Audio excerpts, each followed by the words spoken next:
So we're down in the lower orchard. This is the first row, just up from the pond. These other trees that we see out here, these are some nut trees. We got 3 colossal chestnuts, and then 3 different walnuts that we planted last year. So now this is a tree that we planted this year. This is on M111 rootstock. All the trees down here are M111. It's a little bit wetter down here, so we thought the M111 would be better suited to this area. And these trees are planted on a 16 by 24 grid, 16 feet apart, and then the rows are 24 feet apart. This is a Hudson's Golden Gem, so a little whip. We got to get a cage and a post on that soon.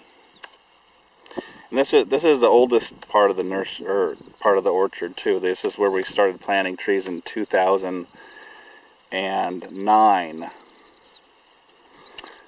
This tree right here is one of my favorite trees. It's the Hughes Virginia crab. This was planted in 2010. This was just mauled last year by the deer, and we ended up getting 1 apple on it. And my son picked it and ate half of it before I could get to it, so we're hoping this year is going to be a lot better. And you notice we have some comfrey growing. This is really good to have in your orchard. Has deep roots, brings up lots of nutrients, and they are just going crazy. This needs to be divided and planted next to some other trees. But this had tons of blossoms on it just in the last couple days, and they're already, you can see, we're already getting fruit on this tree, so that's kind of neat. This next apple is a Gravenstein, planted in 2010, and this is going to be the first year that this fruits. Here's my problem child. This is a Cox orange. Cox orange pippin. This was planted in 2009, and you can see this trunk on it is only about 1 inch. I thought this was going to blossom this year, but it doesn't look like it's going to happen. It's a challenge to grow fruit on this tree, I believe. Just like they say it is. This next tree is a Muscat de Bernay. We're going to have some apples on it this year.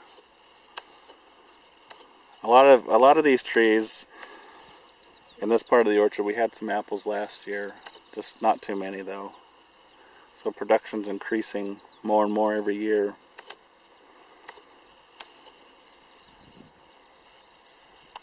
This is a Splendor. Now this apple tree, this was supposed to be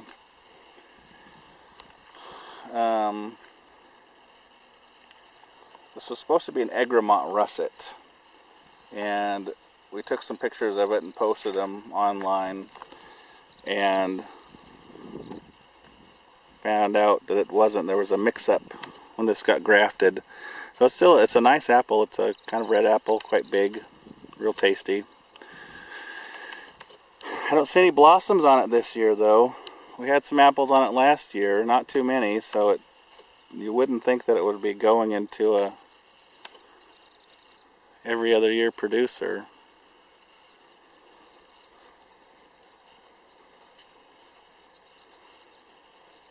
This is an Ashmead's kernel, another one on M111.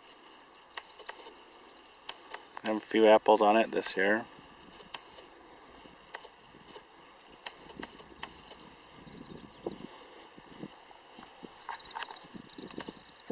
This is a Belle de Boscoup. Just the regular Belle de Boscoup.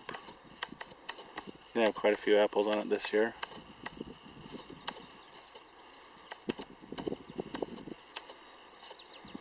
Fruit's already starting to set.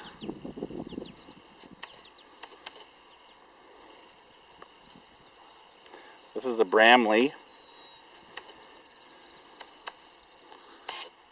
Cute little bee.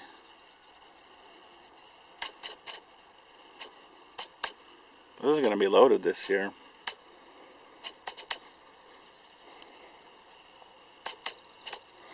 Now here's a couple more of my favorite trees. This is 2 golden russets. These are an old American cider apple.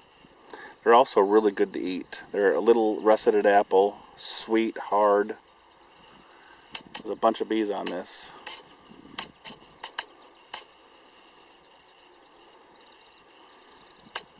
We're already setting fruit. It's a good sign. And this is another one, golden russet. Now this was kind of a funny tree because when it came from the nursery, had those 2 branches way down low. And rather than cutting those off and leaving the central leader, decided to cut the central leader out. So far it's been working pretty good. And this was a 2009 tree, so it's growing pretty good. Okay, we're going to stop this, go on to the next row.